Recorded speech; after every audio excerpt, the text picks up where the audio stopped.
17절부터 22절입니다. 시작. 이 사람들은 물 없는 샘이요 광풍에 밀려가는 안개니 그들을 위하여 캄캄한 어둠이 예비되어 있나니 그들이 허탄한 자랑의 말을 토하며 그릇되게 행하는 사람들에게서 겨우 피한 자들을 음란으로서 육체의 정욕 중에서 유혹하는도다. 그들에게 자유를 준다 하여도 자신들은 멸망의 종들이니 누구든지 진 자는 이긴 자의 종이 됩니다. 만일 그들이 우리 주 되신 구주 예수 그리스도를 알므로 세상의 더러움을 피한 후에 그 나중 형편이 처음보다 더 심하리라. 의의 도를 안 후에 받은 거룩한 명령을 저버리는 것보다 알지 못하는 것이 도리어 그들에게 나으니라. 참된 속담에 이르기를 개가 그 토하였던 것에 돌아가고 돼지가 씻었다가 더러운 구덩이에 도로 누웠다 하는 말이 그들에게 응하였도다. 아멘. 거짓 교사들의 정체와 결말, 이런 제목으로 하나님의 말씀을 함께 나누겠습니다.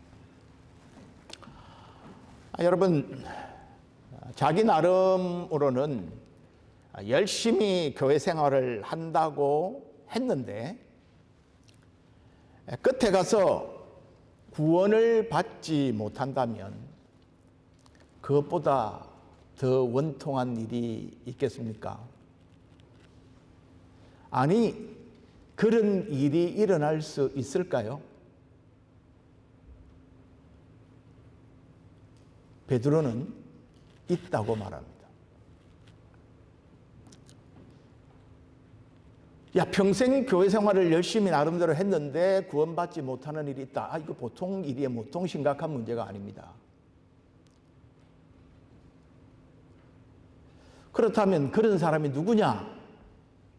하니까 베드로가 답을 하기를 거짓 교사들과 그들을 따르는 무리라, 그렇게 답을 주고 있습니다. 거짓 교사들은 어떤 사람들인가? 베드로는 이미 거짓 교사들을 저주의 자식이라 라는 선고를 내렸습니다. 그리고 저들은 하나님의 말씀을 버리고 탐욕을 쫓아간 발람의 후예들이라고 말하고 있습니다. 그들은 세상에 져서 세상처럼 더러워지고 썩어지고 허무하게 되는 것이 그들의 삶의 종말입니다. 죄의 삭은 죽음이죠.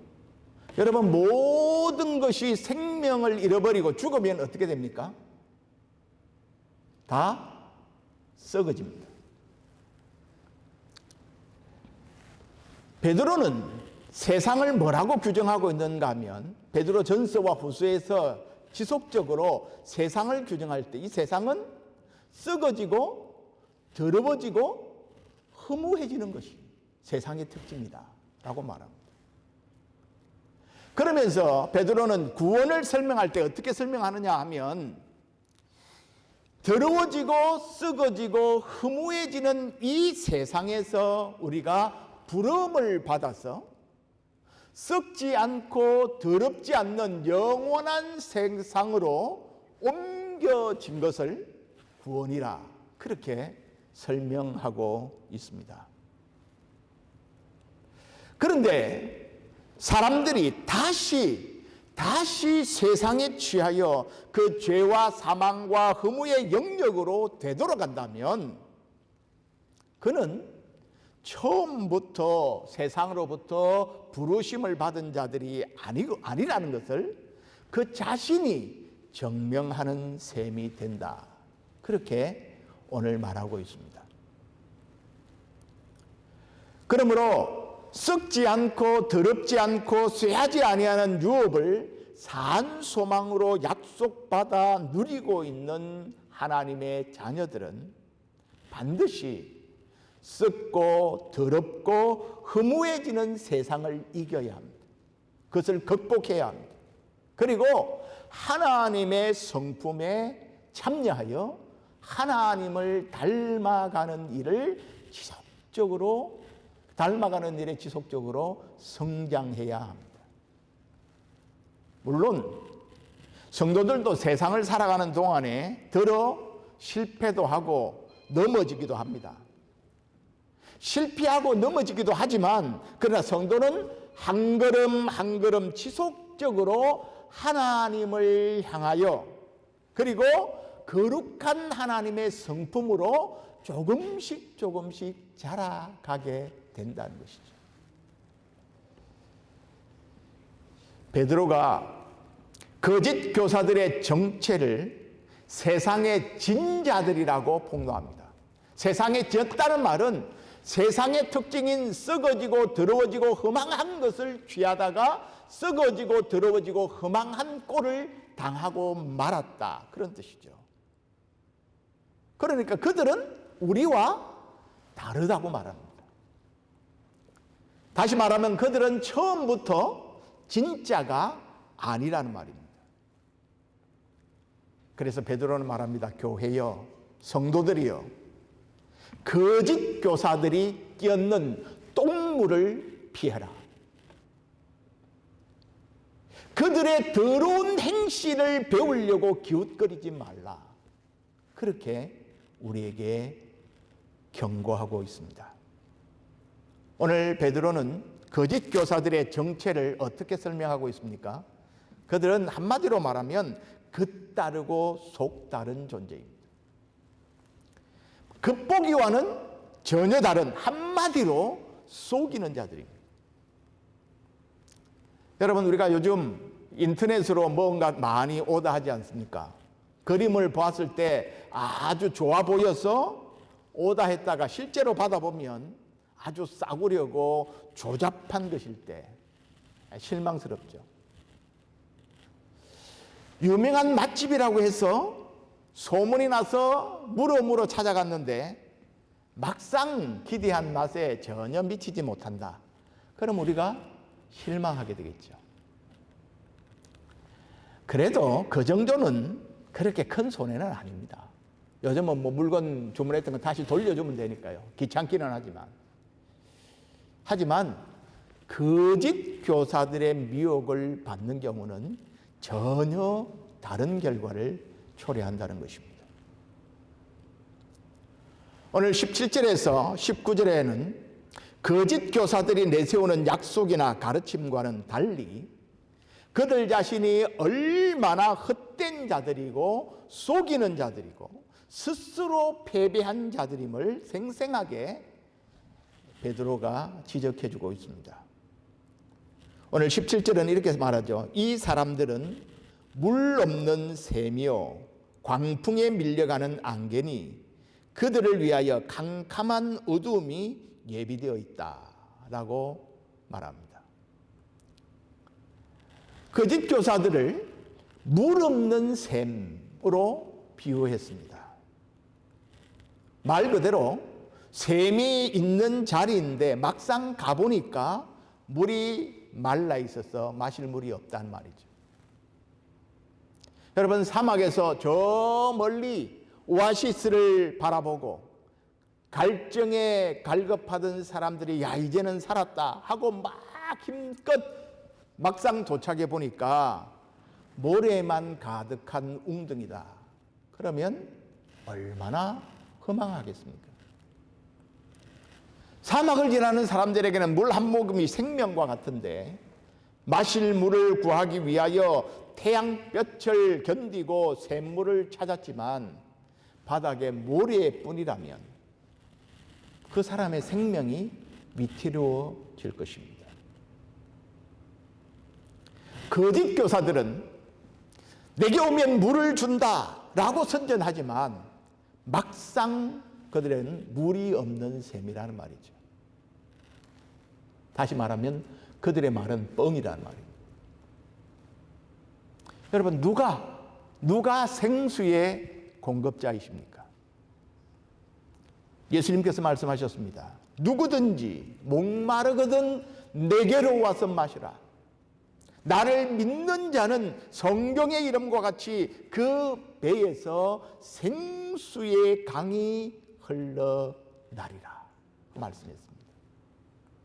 예수님은 우리에게 마실 물만이 아니라 물의 근원이 흘러나게 하신다고 말씀하십니다. 하나님의 말씀에는 생명이 있습니다. 예수 그리스도는 태초부터 있는 생명의 말씀이십니다. 태초에 말씀이 계셨고 그 말씀 안에는 생명이 있었다라고 성경은 우리에게 말해줍니다.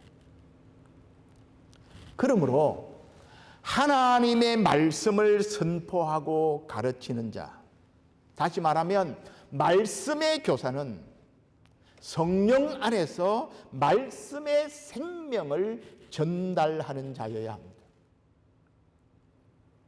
말씀을 가르치는 자가 예수 그리스도의 생명을 전하지 못하면 그것은 물 없는 샘이 되고 말죠. 생명을 전하지 못하면 그 말씀을 듣는 자들이 목마르게 됩니다. 잘못된 말씀을 전하면 말씀을 먹은 사람들이 취하게 됩니다. 영양가 없는 말씀을 전하면 말씀을 듣는 사람들이 굶어 죽게 됩니다. 그런데 거짓 교사들에게는 말씀의 생명이 없다고 말합니다. 왜요? 그들은 애초에 성경을 제 멋대로 사사로이 자의로 해석하고 있기 때문이라고 1장 20절에 이미 베드로가 말한 바가 있습니다. 거짓 교사들은 예수의 이름으로 자신의 탐욕을 채우며 이 길을 가는 자들이 세상을 얻게 될 것이라고, 세상에서 모든 좋은 것들을 갖게 될 것이라고 가르칩니다. 그들은 예수를 믿음으로 거룩해지고 의로운 삶을 살고 그리스도를 닮아가고 영혼을 사모하고 하나님 앞에 설 날을 준비하며 오늘을 거룩하게 살아야 한다는 가르침은 거의 하지 않습니다. 오늘 이 세상의 것이 얼마나 더럽고 썩어지고 허무한 것인지에 대하여 그 실체를 말해주지 않습니다. 오히려 적극적인 사고방식, 번영신학, 긍정의 신학, 그런 이름으로 자기의 욕망을 신앙이라는 이름으로 취하라고 그렇게 가르치고 있습니다. 여러분, 우리가 분명히 기억해야 할 것은 세상의 복이 복음이 아니라는 것입니다. 복음은 오직 예수 그리스도입니다. 예수님 안에서 세상이 아니라 하나님을 전심으로 사랑하는 삶이 신자의 삶입니다. 이 세상에서 나그네와 행인으로서 우리가 선한 양심의 길을 좇고 의로운 자로서 불의한 우리를 대신하여 고난을 당하신, 그래서 우리를 하나님께로 이끌어 주신 예수님이 가신 길을 쫓아가는 것이 신자의 삶이라는 것입니다. 우리가 예수를 믿고 복을 받아서 세상의 영광을 누린다고 해도 결국 세상과 함께 더러워지고 썩어지고 허무하게 된다면 그것은 복이 아니라 저주입니다. 세상에 복이 있거나 없거나 우리가 하나님을 사랑하고 하늘의 소망을 가지고 하나님의 의를 위하여 거룩한 삶을 살며 복음의 증인으로서의 제사장적 삶을 살아가는 삶, 이것이 신자의 복입니다. 그러므로 여러분, 거짓 교사들의 가는 길, 거짓 교사들의 가르침, 그것을 따라가서도 부러워해서도 쫓아서도 안 됩니다. 저들은 광풍에 밀려가는 안개니 그들을 위하여 깜깜한 어둠이 예비되어 있다라고 말하고 있죠. 여기 안개는 뭡니까? 밤중에 생성되어서 아침까지, 새벽까지 잠깐 보이다가 해가 비치기 시작하면 없어지는 것이 안개입니다. 그런데 그런 안개가 거센 바람에 밀려간다고 상상해 보십시오. 이 말은 거짓 교사들은 이 안개와 같이 잠시 세상을 미혹하다가 빛 대신 그리스도께서 오시면 사라져 없어질 허무한 존재들이라는 것을 가르치는 것입니다. 나아가서 거짓 교사들이 그리스도께서 오시기까지, 참된 복음이 전해지기까지 안개처럼 빛 대신 주님을 가릴 수가 있어서 성도들을 실족해 하는 일을 하는 존재들이다 하는 것을 보여주는 그림입니다. 그런데 여러분, 그들을 위하여 캄캄한 어두움이 예비되어 있다고 말합니다. 여기 캄캄한 어두움이란 거짓 교사들이 영원히 갇히게 될 지옥, 하데스, 지옥을 뜻하는 표현입니다. 그들에게는 지옥이 준비되어 있습니다. 여기 한편 예비되어 있다 그랬죠? 어두운 캄캄한 어두움이 예비되어 있다. 여기 예비되어 있다는 말은 이미 준비가 끝났다 그런 뜻입니다. 이미 준비가 끝났다. 그런데 이 단어는요, 그리스도인들의 기업이 하늘에 예비되어 있다 할 때도 똑같은 단어를 사용합니다. 그러니까 진실한 그리스도인들을 위해서 하늘에 우리의 기업이 분명하게 준비되어 있는 것과 같이 거짓 교사들을 위해서는 영원한 심판이 지금 준비되어 있다 그런 뜻입니다. 사랑하는 여러분, 교회의 운명은 거짓 교사들의 운명과는 전혀 다릅니다. 가는 길이 다르고 도착할 목적지가 다릅니다. 거짓 교사들은 본질상 세상과 같은 길을 가는 자들입니다. 그리고 그 결과는 썩어짐, 멸망입니다. 그런데 지금 베드로의 경고나 또 예수님이 하신 경고를 보면 오늘 교회 안에 새 하늘과 새 땅을 차지할 생명과 의의 길, 그 영원한 길을 가는 자들이 있고 세상과 함께 거짓 교사들을 따라서 더럽고 썩어지고 허무한 길, 그 길의 끝이 심판이요 멸망인 길을 가는 사람들이 섞여 있다고 말합니다.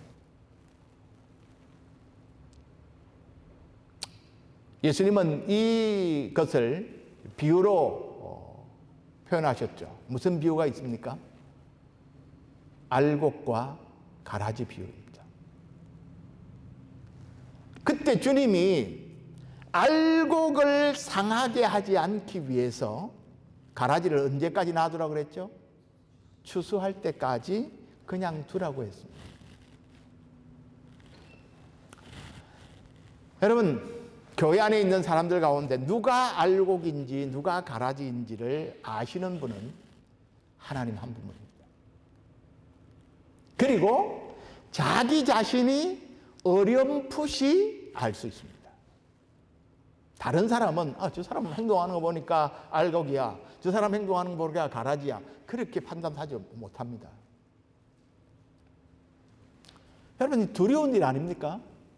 교회 안에 함께 지금 신앙생활 하는 이 교회 안에 알곡도 있고 가라지도 있다. 이게 추수 때까지 함께 간다는 사실입니다.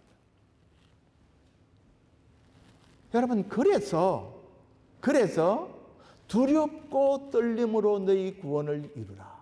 바울이 그렇게 우리에게 권면한 이유가 거기에 있습니다. 우리가 깨어 경계하고 분별하고 근신하고 우리가 지속적으로 거룩한 하나님의 성품에 참여하여 내가 지금 자라가고 있는가 하는 것을 늘 살펴야 한다는 것입니다.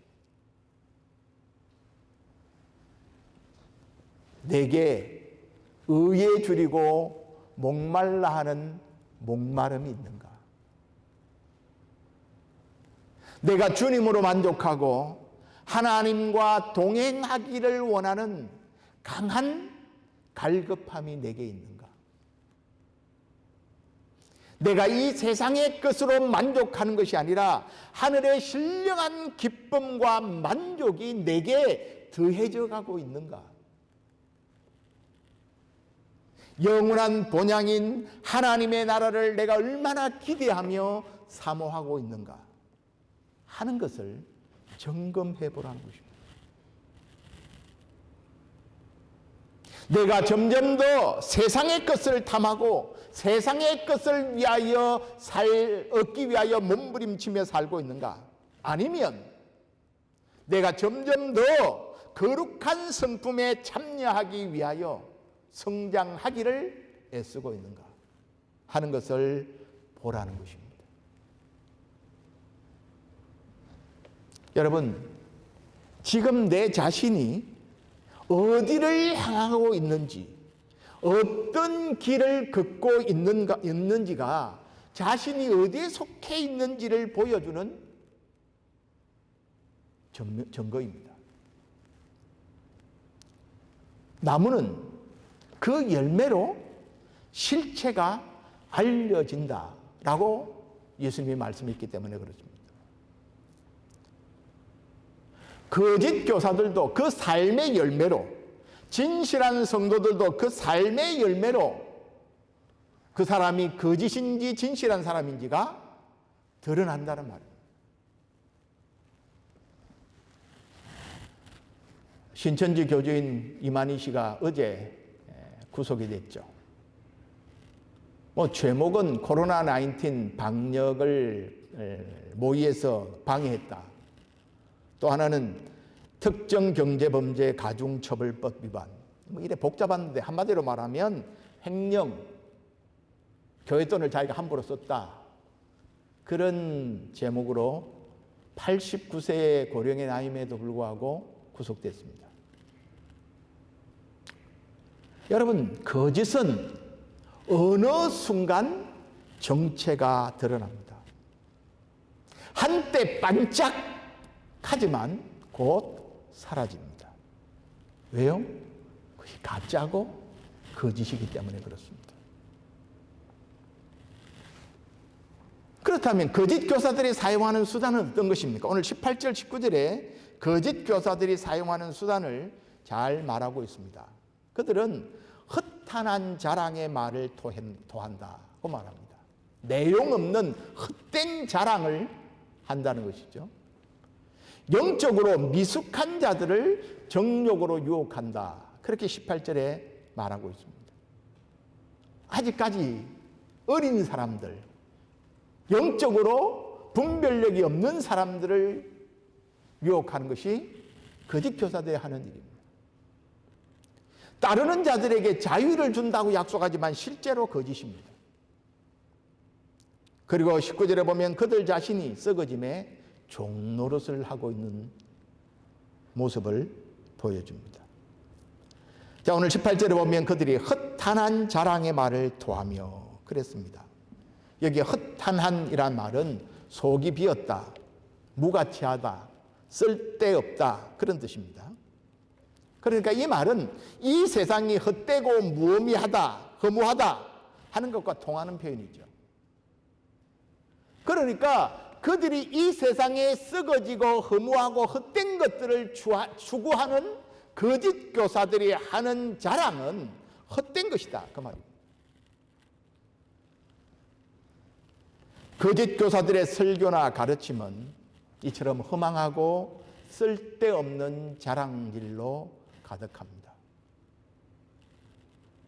자신이 무슨 신령한 계시를 직통으로 받았다. 그래서 자신에게 와야만 비밀을 알 수 있다.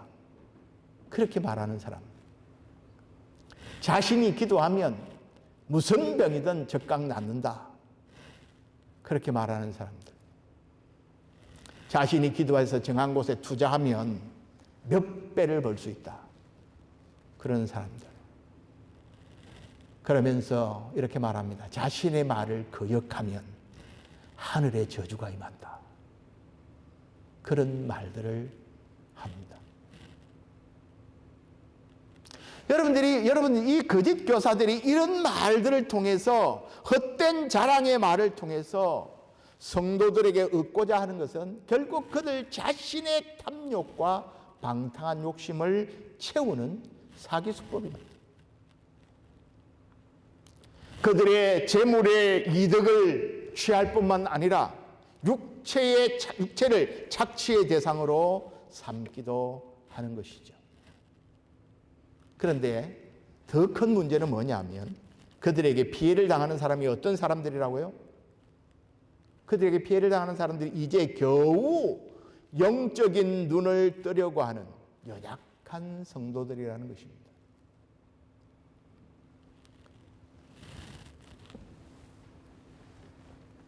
자, 18절에 보면 그릇되게 행하는 사람들에게서 겨우 피한 자들. 다시 말하면 이 죄악된 세상에서 막 그리스도를 알고 교회의 일원이 된 초신자들을 가르칩니다.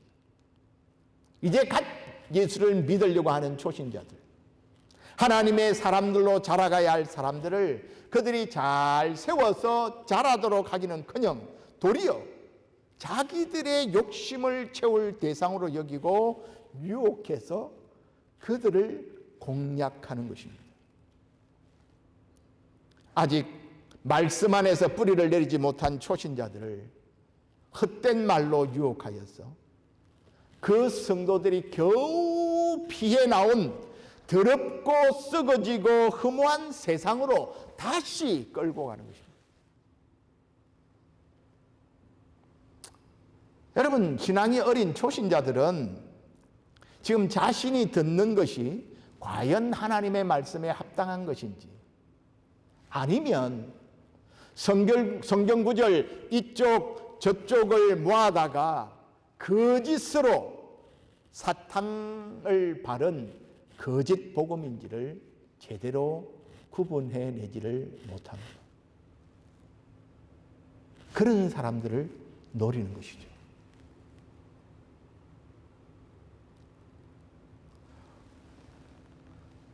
음란으로 육체의 정욕 중에서 유혹한다고 말합니다.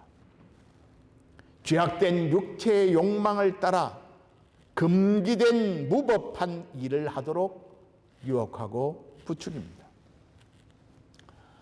여러분, 1세기 말 2세기부터 유행했던 영지주의자들, 영은 거룩하고 육신은 악하다, 그렇게 주장하는 이분법적인 사고를 가진 사람들은 우리의 영이 구원을 받았으면 육체는 아무렇게나 살아도 상관없다, 그런 주장을 많이 했습니다. 그래서 이 세계에도 보면 이단의 한 분파가 성적인 죄악은 아무 문제가 안 된다, 그것은 영이 범하는 죄가 아니라 육이 범하는 죄이기 때문에 그 죄는 아무 문제가 안 된다라고 가르치기도 했습니다. 여러분, 한국에서는 구원파라고 하는 이단이 예수를 믿어 이제 구원받았으니까 이제는 무슨 일을 해도 구원받는다. 예수의 피로 죄 씻음을 받았기 때문에 이제는 더 이상 죄를 회개할 필요가 없다, 그렇게 가르칩니다. 여러분, 이러한 거짓된 가르침이 그것을 믿는 사람들의 삶을 지배하게 됩니다. 여러분, 생생히 지금도 기억나는 것은 세월호 사건 때, 벌써 오래됐지 않습니까? 그 선장이라는 사람이 먼저 빠져나와서 수백 명의 학생들이 아직까지 배 안에 갇혀서 죽어가고 있는 그런 상황에도 물에 젖은 돈을 말리고 있는 모습을 여러분 보셨습니까? 여러분, 이것은 그들이 가지고 믿는 그들의 그 교리가 그들의 삶을 어떻게 만들어 가는지를 사실적으로 보여주는 그림입니다. 전혀 책임의식도 무엇인가 자기가 해야 할 것이 있다고 생각하는 그런 태도와 자세가 전혀 보이지 않았습니다. 여러분, 거짓 교사들은 바울이 가르쳤던 오직 믿음, 오직 은혜의 복음을 비틀어서 왜곡해서 육체의 욕망을 채우는 것도 괜찮다라고 가르쳤던 것이죠. 그들은 복음을 왜곡했습니다. 그래서 19절에 보면 그들에게 자유를 준다 하여도 자신들은 멸망의 종이다 라고 말합니다. 여기 자유를 준다는 말은 18절에는 있는 표현하면 허탄한 자랑이란 말이에요. 내용이 없는 이야기란 말이죠. 공수표라는 말입니다. 거짓 교사들이 어떤 자유를 약속했는지 그 내용은 베드로가 말하고 있지 않아서 정확히 알 수가 없습니다. 하지만 거짓 교사들이 복음의 자유와 세속적인 쾌락의 자유를 뒤섞어 가지고 혼돈하게 만들어서 믿음이 약한 사람들에게 잘못된 육체의 욕망을 따르도록 그렇게 했다는 것은 분명합니다. 율법이 이제 다 폐해졌으니까, 우리가 한번 구원을 얻었으니까 이제는 무슨 죄를 지어도 죄가 되지 않는다 라는 식으로, 그래서 너희들은 이제 자유인이다 라는 거짓된 가르침으로 그들을 가르쳤다는 말이죠. 오늘 구원파의 가르침과 그 유사합니다. 복음이 주는 구원이라고 말하면서 실은 세상적인 성공을 팔고 그렇게 왜곡된 복음으로 자신의 탐욕을 채우고 자신과 함께 믿음이 약한 성도들을 유혹해서 그들을 다시 세상에 더럽고 썩어지고 허무한 것으로 데리고 감으로 말미암아 함께 썩어 망하는 것이 거짓 교사들의 가르침입니다.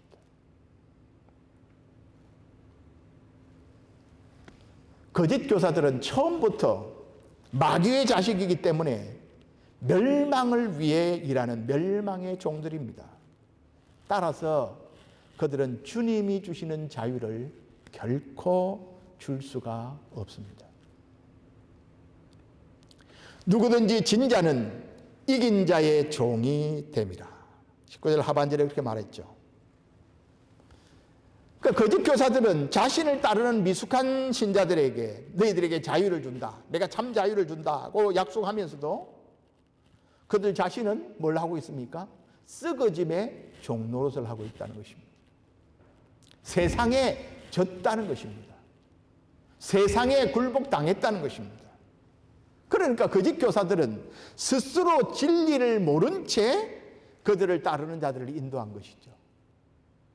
소경이 소경을 인도해서 지금 낭떠러지로 몰아가고 있는 꼴입니다.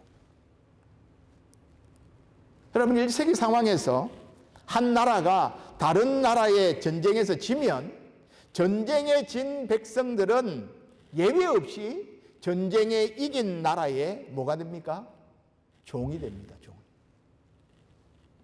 마찬가지로 거짓 교사들은 탐욕과 음란의 죄로 말미암아 멸망의 도에 굴복하여 졌기 때문에 멸망의 종이 될 수밖에 없습니다. 사랑하는 여러분, 그리스도인의 승리는 세상에서 출세하고 영광을 얻는 것이 아닙니다. 그렇다면 그리스도인의 승리는 무엇입니까? 요한일서 5장 4절과 5절에 예수님께서 사도 요한이 이렇게 말했습니다. 무릇 하나님께로부터 난 자마다 세상을 이기느니라. 세상을 이기는 승리는 이것이니 뭐라고요? 우리의 믿음이니라. 예수께서 하나님의 아들이심을 믿는 자가 아니면 세상을 이기는 자가 누구냐라고 묻습니다. 예수 그리스도의 죽으심으로 말미암아 율법의 저주에서 자유케 된 교회는 동시에 예수님의 부활하심으로 말미암아 죄와 사망 권세 아래서 썩어지는 세상으로부터도 해방되었습니다. 교회는, 성도는 오직 그리스도를 믿는 믿음이 주는 자유 속에서 이방인들 가운데 살아가지만 그들과 다른 선한 행실로 하나님의 이름이 거룩히 여김을 받도록 살아야 합니다. 또한 얼마든지 하늘의 생명과 경건에 속한 모든 것을 받고 누리며 거룩한 성품으로 자라가야 합니다. 이것이 베드로가 강조하는 복음의 자유이고 주께서 주신 온전한 자유의 모습입니다. 교회가 싸워야 할 전쟁은 우리를 썩어지고 더럽고 허무한 것을 추구하게 만드는 세상과의 싸움입니다. 우리는 이 세상과 싸워야 합니다. 세상이 추구하는 더럽고 추하고 허무한 그것들을 따라 사는 것이 아니어야 합니다. 비록 예수를 믿는 성도가 세상적인 성공이나 출세나 부귀나 장수의 것을 얻지 못한다 할지라도 그러면 예수 믿는 사람은 그런 거 없냐? 그런 건 아니죠. 이런 것들을 그리스도인들은 못 갖는다 그런 뜻이 아니라 이런 것을 가졌다고 해도 결국 세상에 져서 세상처럼 더럽고 썩어지고 허무한 자리에 떨어진다면 그것은 우리가 본질적인 싸움에서 진 것이라는 것입니다.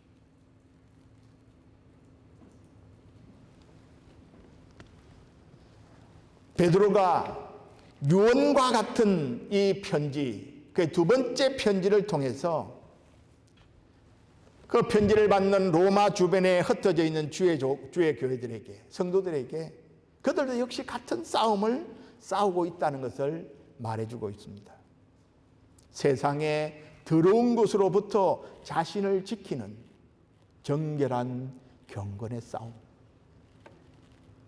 더 화려하고 위협적이고 위험한 세상. 그 당시에 로마가 통치하는 그 로마의 황제의 권위, 그 화려함, 그 권력의 힘, 그것이 얼마나 컸습니까? 그 세상 속에 살면서도 우리는 외국인과 나그네이기에 온갖 불의와 고난을 참아내면서도 온전히 복음의 정인으로 살려고 하는 몸부림입니다. 이게 우리의 싸움입니다. 세속의 더러움과 썩어짐과 허무함에 맞서서 끝없이 거룩함을 추구하고 거룩함 가운데 신의 성품에서 자라가고자 하는 그 노력, 그것이 우리의 싸움입니다. 온 세상을 거짓과 정오와 파괴로 휘젓는 악한 마귀를 대적해서 하나님 아버지와의 교제 가운데 끝까지 남아있고자 하는 하나님과의 친밀함을 추구하는 노력, 이것이 우리의 싸움. 결국 하나님의 사랑 안에서 우리 자신을 지키는 싸움에서 승리하는 것, 이것이 세상을 이기는 교회의 모습입니다.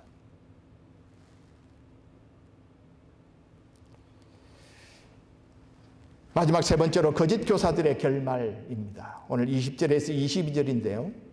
그들은 처음보다 비참한 나중을 맞이하게 됩니다. 베드로는 거짓 교사들 또는 거짓 교사들의 미혹에 빠져서 다시 세상에 취해 있는 자들의 그 결말을 개와 돼지의 비유로 비유합니다. 그래서 성도들이 그런 길을 가지 말 것을 경고하고 있죠. 오늘 본문에서 개와 돼지에 비유한 자들은 우리 주 되신 예수 그리스도를 지적으로 알고 옛날에 죄악된 행위를 버리는가 싶고 또 심지어 입술로 신앙 고백까지 해서 겉으로 볼 때는 신자와 같지만 실제로는 참 믿음을 가진 적이 없는 자들을 가리킵니다. 베드로는 이들을 참 믿음을 가진 성도들의 무리와 대별되는 그들이라는 단어로 분명히 나누어서 지적합니다. 그래서 이 본문은 참 믿음을 가진 성도가 그 믿음을 잃어버리고 다시 타락할 수 있다는 것을 말하는 것이 아닙니다. 그것을 증명하는 본문이 아닙니다. 오히려 그리스도를 참 믿음으로 영접하지 아니하고 단지 지적으로 알고 형식적인 종교 활동에 참여하다가 다시 세상 가운데로 돌아가는 자들의 속성을 보여주는 표현입니다. 자, 오늘 20절을 같이 읽어보겠습니다. 20절입니다. 20절 시작. 만일 그들이 우리 주 대신 구주 예수 그리스도를 알므로 세상의 더러움을 피한 후에 다시 그 중에 얽매이고 지면 그 나중 형편이 처음보다 더 심하리라. 자, 여기 보면 만일 그들이 우리 주 대신 구주 예수 그리스도를 알므로 세상의 더러움을 피한 후에 그렇게 되어 있습니다. 여기 만일 알므로 세상의 더러움을 피했다면 이라는 가정적인 상황을 설정해서 하는 표현입니다. 그들이 실제로는 처음부터 세상의 더러움을 피하지 못했고 다만 교회 안에 들어와서 종교 활동에 참여함으로 신앙이 있는 것처럼 가장했을 뿐이라는 것입니다. 그래서 베드로의 표현은 차라리 피했다고 말이나 하지 말지 그런 의미입니다.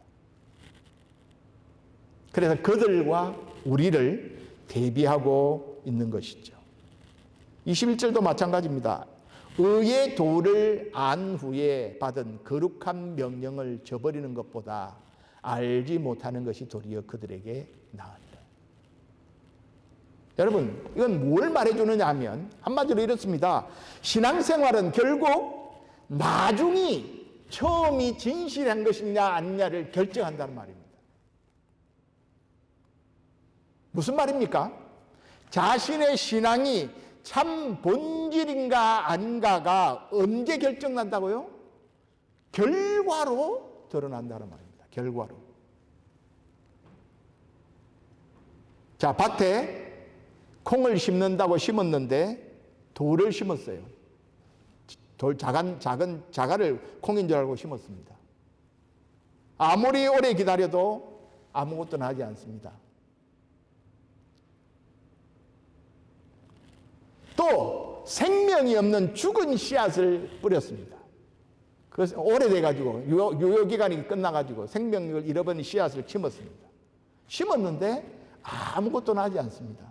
그렇다면 뭐가 증명된 거죠? 그 씨앗이 씨가 없는 생명이 없는 것이다. 는 것이 증명된다는 것입니다. 내가 콩을 심는다고 뿌렸는데 실제로 팥을 심으면 뭐가 나요? 콩 심으려고 했는데 내가 원하는 것은 콩 심으려고 했더라도 팥을 심으면 팥이 나지 콩이 나는 게 아니란 말이에요. 그래서 여러분, 우리가 콩 심은 데 콩 나고 팥 심은 데 팥 난다, 그런 속담 있지 않습니까? 뭘 말하려고 하는가 하면, 내가 정말 진실한 신앙을 가졌고 예수 그리스도를 알고 영접을 했다면 그 사람의 삶 속에 예수의 영이 심겨지게 되고, 예수의 생명이 심겨진 사람들에게는 뭐가 나요? 예수의 싹이 나고 예수의 꽃이 피고 예수의 열매가 열린다, 그 말입니다. 예수를 믿는다고 생각을 하고 교회에서 열심히 신앙생활 하니까 예수를 믿는다고 생각했는데 나중에 맺는 거 보니까 썩어지는 것이고 쇠하는 것이고 허무한 것을 맺었다. 그러면 그가 지금 그가 받은 씨는 생명의 씨가 아니라, 그 말입니다. 이해가 되십니까? 여러분, 만일 우리 가운데 예수 그리스도의 부활의 생명이 심겼다면 우리는 하늘의 경건과 생명의 싹을 틔우게 되고 거룩한 성품의 꽃을 피우고 썩지 않고 더럽지 않고 쇠하지 아니하는 영원한 경건의 열매를 맺게 됩니다. 그러므로 우리는 날마다 내 속에서 영적인 생명이 자라나고 있는지를 여러분 살펴야 합니다.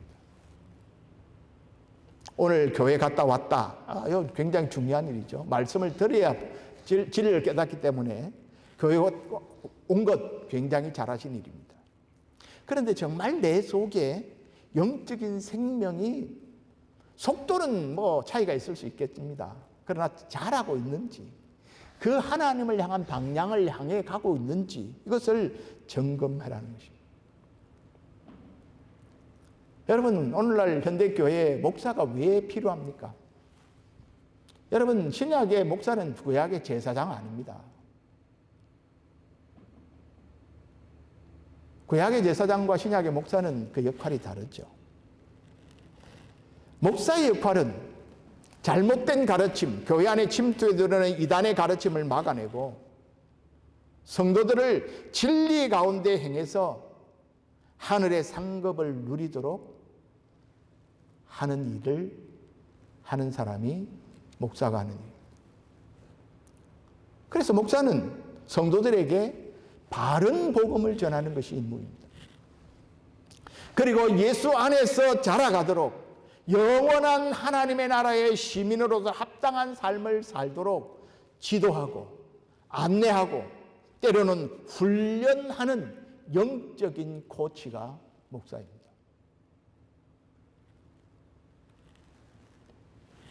그래서 여러분들이 정말 잘 살펴야 하는 중요한 일은 뭐냐면, 여러분들을 지도하는 영적 코치인 목사가 거짓 복음을 전하는지 바른 복음을 전하는지 그것을 분별할 수 있어야 합니다. 무조건 아멘 하면 하지 말고, 아멘을 잘 안 해서 문제지 우리는. 무조건 아멘 아멘 하지 말고요, 그 말이 정말 하나님의 말씀인가를 살펴야 합니다. 여러분, 코치가 모든 면에서 선수들보다 나을까요? 그렇지 않습니다. 그래서 여러분들의 코치가, 영적인 코치가 모든 면에서 내보다 나아야 된다, 여러분 착각입니다. 그런 코치는 없습니다. 그렇지도 못합니다. 하지만 그 영적인 코치가, 그 코치의 제일 중요한 사명인 복음을, 바른 복음을 전하는 것이 분명하다면, 그것에만 의심이 안 들면 여러분 코치의 지도를 따르는 것이 현명합니다. 여러분, 세계 랭킹 1위가 누군지 모르겠는데 세계 랭킹 1위 골프 선수가 코치가 필요할까요, 없을까요? 아니, 코치가 있을까요, 없을까요? 있죠. 그걸 질문이라고 합니까? 여러분들의 표정에 그렇습니다. 여러분, 세계 랭킹 1위 골프 선수와 코치가 실제로 라운딩을 하면 누가 이길 것 같아요? 코치가 이길 것 같습니까? 선수가 이길 것 같습니까? 선수가 이길 가능성이 훨씬 더 높죠. 이 말은 코치가 모든 면에서 선수보다 낫지 않습니다. 그래도요, 코치한테 랭킹이 높으면 높을수록 엄청난 돈을 주고 코치를 둡니다. 왜 그렇습니까? 세계에서 골프를 가장 잘 치는 랭킹 1위의 선수도 완벽하지 않습니다. 약점이 있습니다. 그리고 그 선수가 하루아침에 자고 일어나서 세계 1위가 된 게 아니죠. 끊임없는 훈련과 반복, 끊임없는 노력, 그런 것을 옆에서 하도록 도와주는 일을 하는 것이 코치가 하는 일이죠.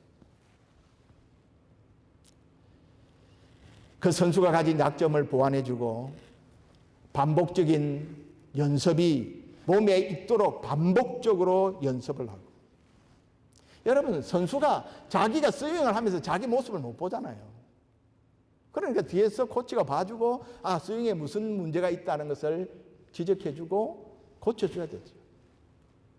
그래서 코치가 필요합니다.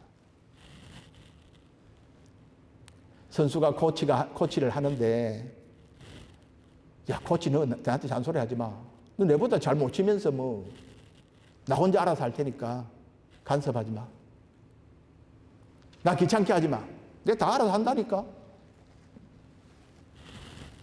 여러분, 이런 일이 일어나면 어떻게 될까요? 그 세계 랭킹 1위는. 여러분, 반드시 그 선수는 슬럼프에 빠지고 맙니다. 사랑하는 성도 여러분, 귀에 듣기 좋고 달콤한 말만 들으려고 하지 마십시오. 때로 책망도 들을 수 있고 쓴소리도 듣고 힘들어도 훈련하라고 하면 훈련을 감당해야만 하나님의 성품으로 자라가는 자신의 모습을 발견할 수 있게 됩니다. 조금의 어려움도 이겨내지 못하면 우리는 계속해서 영적인 아이의 수준에서 벗어나지 못합니다. 성장을 위한 영적인 불편, 영적인 훈련, 이것을 견뎌내지 못하면 여러분, 영적인 근육이 생기지 않습니다. 그래서 조그만 일에도 시험에 들고 다시 원래의 자리로 되돌아가 버리는 그런 안타까운 일들이 너무너무 많이 일어나는 것이죠. 여러분, 우리가 거짓 교사들에게 속지 않도록 여러분, 진리 안에서 자라가기를 힘쓰는 여러분들이 되시기를 주님의 이름으로 축복합니다.